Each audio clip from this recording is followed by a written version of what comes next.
Late na nang matapos ang klase pero hindi pa kami umuuwi. Group project sa Araling Panlipunan, due na kinabukasan. Pinayagan kami ni Mama mag-overtime sa classroom, basta't linisin daw namin pagkatapos.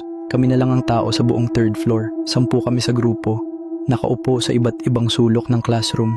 May nagsusulat sa kartolina, may gumagawa ng PowerPoint at may gumugupit sa sulok. Tahimik. Tapos bigla napansin ni Josh na parang may kakaiba. "Guys, wait," sabi niya. "Ilan tayo?" Nagtawanan kami. Siyempre 10, pero seryoso ang mukha niya. "Bilangin niyo nga, isa-isa." Tinuro namin isa't isa, 10. Pero si Josh nanginginig na. "Hindi 10, 11 tayo." Tumahimik kami bigla. Baka nagkamali ka lang. Pero di na siya nagsalita. Tinitigan lang niya yung isang estudyanteng nakaupo sa sulok. Babae, mahaba ang buhok, nakasuot ng PE uniform. Abala siya sa paggugupit, tahimik. Hindi namin kilala. Biglang nagsalita si Sheila, nanginginig ang boses.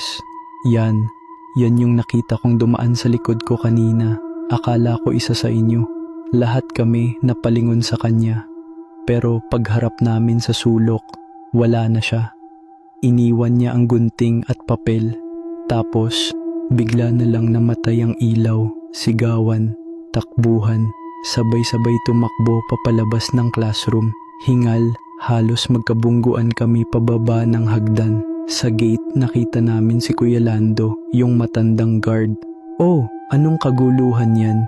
Hirap pa kami sa pagsasalita, pero sinabi ni Sheila na naiwan niya ang bag sa classroom. Nag-alok si Kuya Lando na samahan kami pabalik.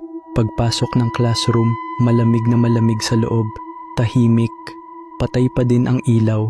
Paglapit namin sa mesa, nandoon nga ang bag ni Sheila. Pero may isang drawing na nakalagay sa gitna ng table.